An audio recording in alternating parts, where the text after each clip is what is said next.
नमस्कार साथियों, स्वागत है आपका YouTube channel PS education hub में। और आज हम निष्ठा प्रशिक्षण के कोर्स 11 कोर्स जो 11 है भाषा का शिक्षा शास्त्र, इसके बारे में जानकारी करेंगे। संक्षेप में समझेंगे कि इस मॉड्यूल में हमें क्या पढ़ना है और किन जानकारियों को प्राप्त करना है, जो जानकारियां हमें पोस्ट टेस्ट के लिए काम पड़ेंगी। और हम साथ ही ये भी जानेंगे कि किस प्रकार हम एक शिक्षक डायरी इस प्रशिक्षण की इस मॉड्यूल की बना सकते हैं। तो अभी तक यदि आपने चैनल को सब्सक्राइब नहीं किया है तो चैनल को सब्सक्राइब कर लें, वीडियो को लाइक शेयर ज़रूर करें, और जिससे आपको इस चैनल से संबंधित शिक्षा और शिक्षा जगत से जुड़ी हुई जानकारियाँ शीघ्र ही आपके चैनल पर उपलब्ध हो सकेगी।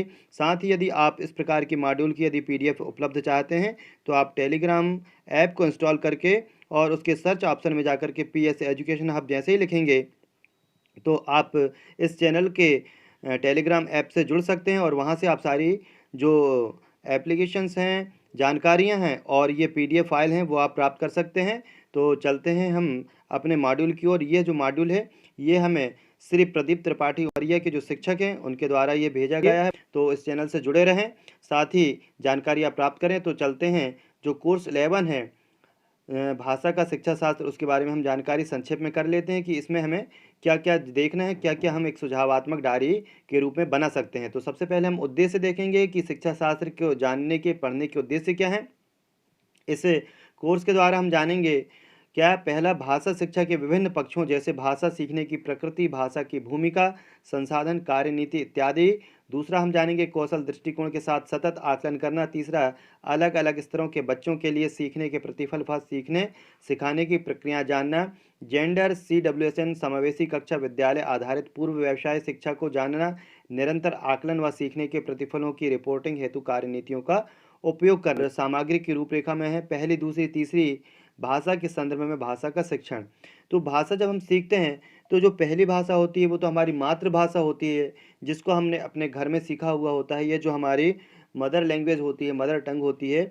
दूसरी भाषा जब हम सीखते हैं तो सेकेंडरी लैंग्वेज जो है वो हम अपने स्कूल में सीख सकते हैं। और जो थर्ड लैंग्वेज होती है वह भी जो हमारी लोकल लैंग्वेज होती है, जो हम अन्य भाषाएं सीखते हैं उस प्रकार। जैसे कि किसी की बच्चे की जो मदर लैंग्वेज है, मदर टंग है, वो महाराष्ट्री है, तो महाराष्ट्री के अलावा जब हम देखेंगे कि हमारी जो राज्य की अन्य भाषा में हम हिंदी सीख सकते हैं और एक इंग्लिश हम सीख सकते हैं। इस प्रकार अन्य क्षेत्रों में जहाँ मातृभाषाएं हिंदी है, वहाँ पर अन्य भाषाओं के रूप में हम अंग्रेजी और संस्कृत सीख सकते हैं। इस प्रकार जो अन्य भाषाओं में तमिल है, तेलुगु है, कन्नड़ है, इस प्रकार की भाषाओं को भी सिखाया जाता है। कुछ जगहों पर विदेशी भाषाओं को भी सिखाया जाता है। इस प्रकार पहली, दूसरी, तीसरी भाषा के संदर्भ में भाषा का शिक्षण होता है। और दूसरा उद्देश्य है कि भाषा के उद्देश्य व प्रतिफल तक पहुंचना। कि भाषा के जो उद्देश्य होते हैं, भाषा का उद्देश्य होता है कि व्यक्ति एक दूसरे के विचारों को अच्छी तरीके से समझ सके। भाषा का जो मूल उद्देश्य है वो यही होता है कि जो व्यक्ति की अभिव्यक्ति है, उसके विचार हैं, वो किसी भी माध्यम से दूसरे व्यक्ति तक पहुंच सके। सबसे पहले हम देखेंगे, जब भाषाएं नहीं थी उस समय भी आदमी जो था सांकेतिक रूप से अपने विचारों को, अपनी अभिव्यक्तियों को दूसरों तक पहुंचा जा सकता था। और अब जो है भाषाओं के माध्यम से, आज जहां एक दूसरे की भाषा नहीं भी समझ पाते तो व्यक्ति जो है वो कुछ ऐसे संकेत होते हैं जिनके माध्यम से वो एक दूसरे से वार्ता कर सकता है, अपने विचारों का प्रेषण कर सकता है। तीसरी चीज़ हम देखते हैं भाषा कौशल शिक्षण, सुनना, बोलना और पढ़ना लिखना, संदर्भ आधारित व्याकरण शिक्षण, शब्दावली। तो भाषा कौशल शिक्षण में जो है मेन चीज़ तो ये है कि सबसे पहले आदमी जो है वो सुनना सीखता है, बच्चा जो है सुनना सीखता है, फिर उसको बोलना सीखता है, फिर उसी भाषा को पढ़ना सीखता है और फिर उसी भाषा को वो लिखना भी सीख जाता है। तो इसी संदर्भ आधारित व्याकरण भी होती हैं शिक्षण, और शब्दावलियाँ भी होती हैं। फिर भाषा आकलन व इसकी प्रक्रियाओं तथा आकलन के परिणामों की रिपोर्टिंग, अगला हमारा जो रूपरेखा, इसके बारे में हम जानेंगे। उसके बाद हम जानेंगे कि जेंडर, CWSN और बहुभाषिकता। बहुभाषिकता मतलब आप एक से ज़्यादा भाषाओं को समझना या जानने वाली चीज़ है। फिर विविधता एवं समावेश को जानना, और किस प्रकार हम सभी भाषाओं को एक भाषा में समावेश करते हैं, इस प्रकार। फिर अगला जो हमारा पॉइंट है वो है भाषाओं का शिक्षा शास्त्र, उसका हम परिचय करेंगे। यह कोर्स सभी के लिए लाभप्रद है जो कि बच्चों से जुड़े हैं, जैसे कि पालक, शिक्षक और प्रशिक्षक इत्यादि। इस कोर्स से हम भाषा क्या है, इसकी प्रकृति क्या है, कौशल क्या है, भाषा के प्रकार कितने हैं, भाषा को सीखा कैसे जाता है, मातृभाषा की क्या भूमिका होती है, ये सभी मुद्दों को भी विस्तार से जानेंगे। फिर बच्चे भाषा कैसे सीखते हैं। सर्वप्रथम यह जानना जरूरी है कि भाषा क्या है। क्या अपने विचारों का आदान प्रदान करना ही भाषा है। प्रत्येक बच्चा अपने घर से ही भाषा को सीखता है, वह अपनी मातृभाषा को जानता है और जो कि उसकी पूंजी है, यही पूंजी लेकर के वह विद्यालय आता है और शिक्षक की शिक्षण कार्यनीतियों जैसे अवलोकन, वर्गीकरण, अनुमान लगाना और सत्यापन द्वारा बच्चों के शब्द भंडार व भाषा के विकास को प्रगति दी जाती है। तो बच्चा जो है वो घर से ही भाषा की बहुत सी चीज़ें सीख के आता है और शिक्षक जो है उनमें वृद्धि करता है, उसके जो भंडार होता है शब्दों का उसमें वृद्धि करते जाता है। फिर भाषा सीखना आयाम। तो भाषा शिक्षण के इस मॉड्यूल में न केवल कौशलों का बल्कि बहुभाषी शिक्षा की जानकारी भी दी जाएगी। हमारे भारत में 16 से 52 भाषाएं कही जाती हैं। अगर हमारी कक्षा में बहुभाषी बच्चे हैं तो उनको पढ़ाना एक चुनौतीपूर्ण विषय है। इसके साथ साथ प्रत्येक जगहों में कहीं भाषा द्वितीय भाषा और तीसरी भाषा भिन्न भिन्न होती हैं। जैसे कि कहीं की बात ले लें, अगर एक जगह पर प्रथम भाषा हिंदी है तो दूसरी जगह प्रथम भाषा अंग्रेजी है, यह भी एक चुनौतीपूर्ण कार्य होता है। इसका समाधान इस कोर्स में भी बताया जाएगा। फिर भाषा शिक्षण शास्त्र में भाषा अधिगम व सीखने में भाषा की केंद्रीयता, भाषा सीखने की स्थिति, भाषा में शिक्षा नीति, त्रिभाषा सूत्र, बहुभाषिकता, भाषा शिक्षण के उद्देश्य, जेंडर, CWSN, बहुभाषी विविधता, समावेशन और पहली, दूसरी, तीसरी भाषा के संदर्भ में शिक्षण, भाषा आकलन प्रक्रिया, भाषा सीखने की सामग्री और भाषा के चारों कौशल जैसे कि सुनना, बोलना, पढ़ना, लिखना, संदर्भ आधारित व्याकरण शिक्षण, शब्दावली व साहित्यिक मूल पाठ। साहित्य भी एक विशेष चीज़ होती है जो कि भाषा से जुड़ा हुआ सब्जेक्ट होता है। फिर सीखने के प्रतिफलों की प्राप्ति। अब जो भाषा हम सीखते हैं और भाषा सीखने में जो प्रतिफल होते हैं कि भाषा सिखाने के बाद व्यक्ति, जैसे कि मान लो कोई हिंदी भाषी व्यक्ति है और यदि उसको अंग्रेजी सिखाई जाए तो वो अंग्रेजी को कितना बोलना सीखा या कितना समझना सीखना, ये हमारे प्रतिफल की प्राप्ति होती है कि उसकी शब्दावली, उसकी जो व्याकरण है वो जो बच्चा है वो उस चीज़ को कितना सीखा, तो हमें प्रतिफलों की कितनी प्राप्ति हो पाई। फिर भाषा में भाषा सीखने की स्थितियाँ। भारत में भाषा सीखने की स्थितियाँ किस प्रकार हैं, हम यह भी देखेंगे कि भारत जो है एक विविधता वाला भी देश है। यहाँ पर कई प्रकार की भाषाएं बोलने वाले लोग निवासरत हैं। अतः भाषा शिक्षकों के रूप में हमें यह समझने की ज़रूरत है कि भाषा सीखने की स्थिति कैसी होती है और हमारे कक्षा के संदर्भ में भाषा सीखने के लिए क्या स्थितियाँ हैं और इस बहुभाषी कक्षाओं को एक संसाधन व रणनीति के रूप में भी उपयोग किया जाता है। बहुभाषिकता से हम समझेंगे कि बहुभाषिकता क्या होती है। बहुभाषिकता एक प्राकृतिक घटना है जो सकारात्मक रूप से संज्ञानात्मक लचीलेपन व शैक्षिक उपलब्धि से संबंधित है। द्विभाषी बच्चों को न केवल कई अलग अलग भाषाओं पर नियंत्रण होता है बल्कि शैक्षणिक रूप से वे अधिक रचनात्मक व सामाजिक रूप से भी काफ़ी सहिष्णु होते हैं। जैसे कि जो अलग अलग भाषाएं जानते हैं, जैसे हम मान के चलें कि कुछ बच्चे जो महाराष्ट्र में रहते हैं तो वो भला ही जैसे मध्य प्रदेश के रहने वाले महाराष्ट्र में रहने लगे हों, तो उनकी मातृभाषा जो है वो तो हिंदी है ही, लेकिन जब महाराष्ट्र क्षेत्र में रहते हैं तो राजभाषा के रूप में वो महाराष्ट्री भी अच्छे से सीख जाते हैं। तो हिंदी और मराठी दोनों भाषाओं पर उनका बहुत अच्छा नियंत्रण होता है। साथ में वो अंग्रेजी भी सीख जाते हैं, तो उनके जो माइंड होता है वो काफ़ी अच्छा डेवलप हो जाता है, क्योंकि उनको जितनी ज़्यादा भाषाओं का जिस व्यक्ति को ज्ञान होगा उसका माइंड उतना ही डेवलप होगा, उसके न्यूरॉन जो होंगे उतने ही अधिक काम करेंगे। तो जो बहुभाषी होते हैं उनके शब्द भंडार का जो हम यूज़ करते हैं अपने माइंड का, वो बहुत कम एरिया ही यूज़ कर पाते हैं, लेकिन जो अधिक भाषाओं को जानने वाले होते हैं उनका दिमाग उतना ही ज़्यादा विकसित होता है। इस प्रकार द्विभाषी बच्चों का बहुत जो होता है अधिक नॉलेजेबल होते हैं। फिर हम चलते हैं पहली, दूसरी व तीसरी भाषा के रूप में भाषाएं सीखना। बच्चे अपनी पहली भाषा को अपने घर से सीखकर स्कूल आते हैं और फिर वे दूसरी और तीसरी भाषा भी सीखते हैं। पहली, दूसरी और तीसरी भाषा सीखने की रणनीतियाँ भिन्न हो सकती हैं, लेकिन उन्हें समृद्ध निवेश आधारित संचार वातावरण की ज़रूरत होती है। फिर हम चलते हैं समृद्ध निवेश आधारित संचार वातावरण। इसके अंतर्गत हम पढ़ेंगे कि इसका जो निर्माण है वो प्रिंट, ऑडियो, वीडियो व चर्चा के माध्यम से होता है, जहाँ बच्चों की उम्र, रुचि स्तर और वहाँ पर भाषा देखी जाती है। फिर अधिगम में भाषा की केंद्रीयता को बढ़ावा। प्रत्येक शिक्षक पहले भाषा शिक्षक है, बाद में एक शिक्षक विषय है, क्योंकि विज्ञान, गणित, पर्यावरण अध्ययन, सामाजिक विज्ञान आदि के सीखने के दौरान भी भाषा का सीखना होता है। यानी पहले भाषा सीखना ही बच्चे को मुख्य कार्य होती है। जैसे मान लो कोई इंग्लिश सीखना चाहता है तो पहले वो भाषा समझेगा, भाषा सीखेगा, उसके बाद ही वो इंग्लिश के रिलेटेड जो सब्जेक्ट होते हैं वो उनको पढ़ पाएगा। इसी प्रकार यदि हिंदी है तो पहले उसका हिंदी का नॉलेज होना जरूरी है, तभी वो फिर पर्यावरण अध्ययन है, सामाजिक विज्ञान है आदि सीख पाएगा। फिर हम चलते हैं भाषा से जुड़ाव। तो भाषा से जुड़ाव किस प्रकार होगा कि कक्षा 1 में भाषा शिक्षण कक्षा 1 के बच्चों से को जो है कहानी के माध्यम से, जैसे चित्र वाली है, उससे भाषा से बहुत अच्छे से जुड़ जाता है बच्चे, जिसमें पात्रों के हाव-भाव भी समाहित हों। जैसे कि इस मॉड्यूल में चूज़ा और बतख के बच्चों की एक छोटी-सी कहानी बताई गई है। कहानी का उद्देश्य बच्चों को मज़ा आने से होता है। कक्षा में हम छोटे-छोटे प्रयोग या गतिविधि भी कर सकते हैं, जैसे कि एक बड़े बर्तन में पानी भरकर पास रखी कुछ वस्तुओं को पानी में डालना और देखना कि क्या डूबेगा, क्या तैरेगा।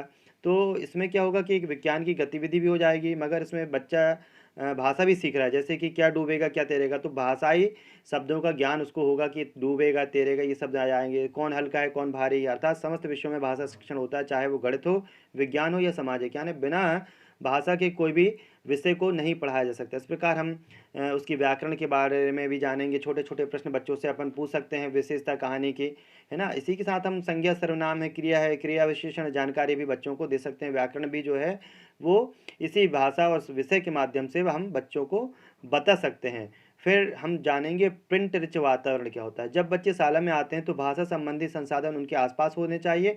उनकी कक्षा प्रासंगिक शिक्षण अधिगम सामग्री से परिपूर्ण होनी चाहिए। ऐसा करने से बच्चे भाषा के संपर्क में आकर के उनका उपयोग देख करके, सुन कर के तेज़ी से सीखेंगे। भाषा को अन्य विषयों में भी सिखाया जाता है, इसलिए विभिन्न संसाधनों के साथ कक्षा को सजाना, यानी आप कक्षा में ऐसा माहौल तैयार करके रखें। बहुत सारे आप डेकोरेशन कर सकते हो, कुछ रचनाएँ हैं उनको प्रिंट करके आप आजू-बाजू लगा सकते हो, जिससे बच्चे खुद उस भाषा को देख कर के सीख जाते हैं। कुछ शब्दावली होती हैं, कुछ चार्ट होते हैं और कुछ ऐसे टीएलएम पोस्टर होते हैं, सजा लेते हैं, जिससे बच्चे स्वयं उसको देख कर के सीख जाते हैं। दीवार पर भी हम लेखन के लिए स्थान निर्धारित करें, कुछ कहानियाँ लिख दें, पाठ में आए हुए कुछ चित्र बना दें और कुछ ऐसी बहुत सारी गतिविधि हम करवा सकते हैं, जिससे बच्चे जो हैं उस रिच प्रिंट के माध्यम से बच्चे जो हैं, इसमें एक वीडियो भी आया है, उसमें बहुत अच्छा टीचरों के द्वारा बताया गया है। बच्चे बहुत अच्छे से पढ़ते हैं चित्रों के माध्यम से और खुद ही बच्चे जो हैं चित्रों को देख कर के कहानी भी गढ़ लेते हैं। तो इस प्रकार बच्चे अपनी भाषा को बता सकते हैं कि किस प्रकार वो अपने विचारों को भाषा में व्यक्त करते हैं। फिर हम आ जाते हैं भाषा सीखने के उद्देश्यों का अन्वेषण। बच्चों में सामर्थ्य का विकास करना ताकि वह जो सुने उसे समझ सके। मेन चीज़ यही होती है कि बच्चा जो सुन रहा है या जो पढ़ रहा है उसको वो समझ में आ रहा है कि नहीं। अधिकांश ये होता है, अधिकांश में हमने देखा है कि बच्चा सुनता है या पढ़ रहा है लेकिन उसको समझ नहीं पा रहा है। तो जहाँ सहजता, सरलता होना चाहिए भाषा में कि बच्चा उस चीज़ को समझे भी, वो उसमें तारतम्यता होना चाहिए। जो हम आप शब्दावली या जो लेखन है उसके अंतर्गत एक तारतम्यता होना चाहिए कि वो जुड़ा हुआ हो। ऐसा ना लगे कि रेडियो स्टेशन की 2-4 स्टेशन एक साथ जोड़ दी गई हो, कहीं से कुछ आ रहा हो। इस प्रकार एक तारतम्यता होनी चाहिए भाषा में और सीखने में, समझने में। तो यहाँ पर सुनने और से आशय केवल मौखिक भाषा की व्याख्या करना ही नहीं, बल्कि सुनकर समझना और उससे अर्थ भी निकाल पाना बहुत ही ज़रूरी है। समझ के साथ पढ़ने की क्षमता को विकसित करना। अगला हम देखते हैं कि जैसे आप मॉड्यूल पढ़ रहे हो, तो मॉड्यूल पढ़ने के बाद आप उस चीज़ को समझ रहे हो कि नहीं कि उसमें मॉड्यूल में लिखा क्या है। यदि उस अर्थ को यदि नहीं समझ पा रहा है, तो उसको पढ़ना, समझना सारी की सारी चीज़ें जो हैं वो व्यर्थ हैं। तो यहाँ पर हम देख रहे हैं समझ के साथ पढ़ने की क्षमता को विकसित करना। छात्रों को संदर्भों को आरेखित करके और पूर्व ज्ञान के साथ पाठ को जोड़ करके अर्थ का निर्माण करने में सक्षम होना चाहिए। आत्मविश्वास के साथ पाठ को पढ़े, महत्वपूर्ण प्रश्न पूछना चाहिए। बच्चे अपने अनुभवों के आधार पर अर्थ करते हैं। बच्चे नवीन पाठ कविता से जब परिचित होते हैं तो वे इन्हें अपने जीवन और अनुभवों को और पूर्व विचारों से जोड़ पाते हैं। फिर सहज अभिव्यक्ति का विकास। छात्रों को विभिन्न परिस्थितियों में तार्किक रचनात्मक ढंग से चर्चा में शामिल होना चाहिए। जैसे अधिकांशतः जो बच्चे होते हैं वो शिक्षकों से कई बार नहीं जुड़ पाते, लेकिन कई बार बच्चे अपने अभिभावकों से बहुत सारे प्रश्न करते हैं और कई बार अभिभावक उनके उत्तर नहीं देते। ये एक बहुत खराब बात होती है, गलत बात होती है। तो बच्चों को अभिव्यक्तियों का अवसर देना चाहिए, चाहे वो घर में हो, स्कूल में, कहीं पे भी हो। बच्चे जब प्रश्न करते हैं उनके उत्तर बहुत अच्छे तरीके से शिक्षकों को, अभिभावकों को देना चाहिए। फिर हम चलते हैं सुसंगत लेखन के कौशल को विकसित करना। जैसे तैरने के कौशल को सीखने के लिए जैसे बार-बार अभ्यास की ज़रूरत होती है, ठीक उसी प्रकार भाषा के सभी कौशलों का विकास भी करने के लिए बार-बार अभ्यास करना ज़रूरी होता है। जैसे लेखन करवाना है तो बार-बार बच्चे को जो है लेखन का अभ्यास करवाने की बहुत ही आवश्यकता होती है। फिर विभिन्न प्रतिरोधों पर नियंत्रण पाना। छात्रों को अपने विचारों को व्यक्त करने के लिए आत्मविश्वास का होना बहुत ज़रूरी होता है। बच्चों में स्वयं अपने कार्य में सुधार की प्रवृत्ति होती है, लेकिन इसके लिए ज़रूरी है कि शिक्षक बच्चे को पर्याप्त स्वतंत्रता व समय प्रदान करे। फिर बच्चों में रचनात्मकता का विकास करना। बच्चों को भाषा को समझने व उपयोग रखने की क्षमता विकसित करने की ज़रूरत होती है ताकि वे उसका प्रयोग ज्ञान से जुड़ी अलग-अलग प्रक्रियाओं को समझने में कर सकें। विज्ञान के प्रमाणों व तथ्यों को बच्चा सुनता है, देखता है तथा उसकी भाषा को अपने जीवन में उतार कर व्यक्त करता है।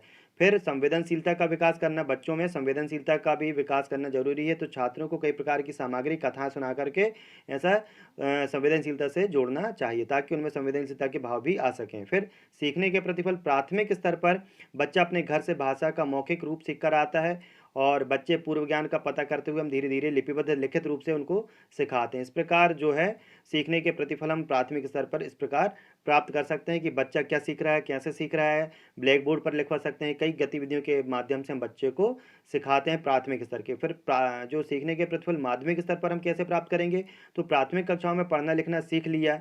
अब उसके बाद उच्च प्राथमिक स्तर पर बच्चा पढ़ते समय किसी रचना से भावात्मक रूप से जुड़े तथा नई पुस्तक या रचना सामने आने पर उसे पढ़ने की उत्सुकता दिखलाने लगे। साथ ही यह भी अपेक्षा है कि वह समाचार पत्र में भी छपे हुए जो विभिन्न पन्ने हैं वो भी पढ़ सके, समझ सके कि इसमें क्या छपता है, छपी हुई खबर का अर्थ क्या, भाव क्या है। इस प्रकार पहली, दूसरी और तीसरी भाषा के रूप में भाषाएं सीखना। बच्चा अपने घर से अपनी मातृभाषा लेकर आते हैं, अपनी उम्र व स्तर के अनुसार बच्चा भाषा को जानता है।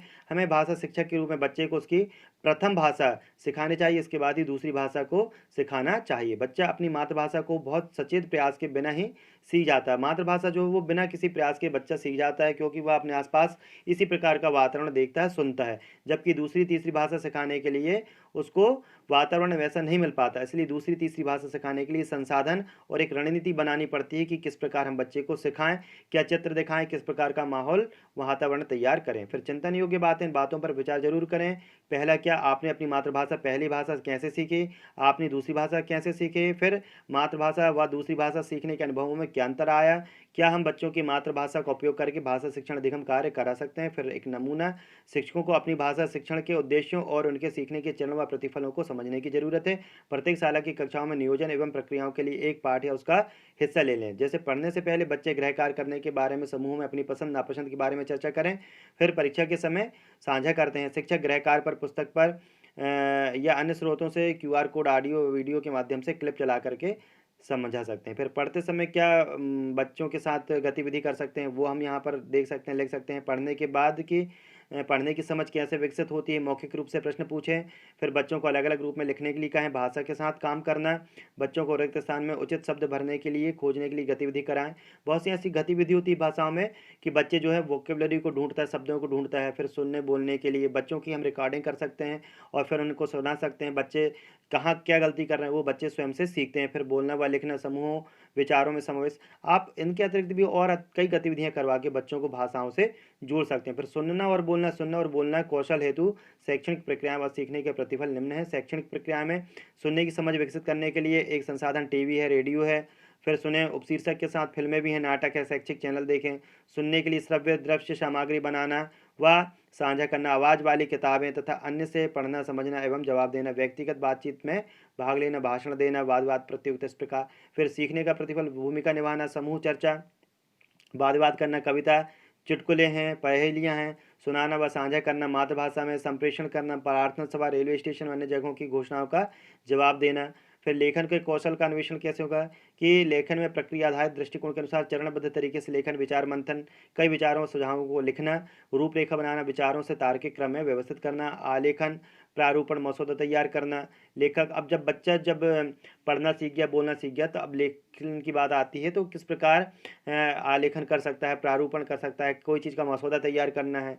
तो ये जो निजी जीवन में उपयोग में आने वाली चीज़ें हैं, इनको बच्चा भाषाई तौर पे लिख सकता है। फिर संशोधन, लिखे हुए को एक बार पुनः प्रेक्षण करना, फिर प्रूफ पढ़ना, भाषा और इसके उपयोग की उपयुक्तता को ठीक करना, अंतिम आलेखन, अपने आलेख को फिर अंतिम रूप देना। फिर गतिविधि भी कुछ है कि बहुभाषिकता पर प्रकाश डालो, ये इसको यूआरएल को टाइप करके और यहाँ पर आप उस गतिविधि में भाग ले सकते हैं। इसी प्रकार गतिविधि 6 है पोर्टफोलियो में यही चीज़ें हैं कि जो एक डायरी हम बना सकते हैं कि किसी पाठ में निम्न कार्य को करें, पूर्व पठन गतिविधियाँ, उत्तर पठन गतिविधियाँ, शब्दावली, व्याकरण, लेखन गतिविधियाँ। इस प्रकार हम इस मॉड्यूल को संक्षेप में पढ़ सकते हैं, उसके बारे में जान सकते हैं और एक शिक्षक डायरी के रूप में हम उसको लिख भी सकते हैं। यदि आपको यह शिक्षक डायरी चाहिए तो आप टेलीग्राम ऐप इंस्टॉल करके और उसमें पीएस एजुकेशन हब सर्च करें और वहां पर आप इस ग्रुप को ज्वाइन कर सकते हैं। वीडियो अच्छा लगा हो तो लाइक शेयर जरूर करें, चैनल पर नए हो तो चैनल को सब्सक्राइब करें, जिससे आने वाली समस्त जानकारी, शिक्षकों से जुड़ी हुई समस्त जो जानकारियाँ हैं आपको इस चैनल पर उपलब्ध हो सकें। धन्यवाद।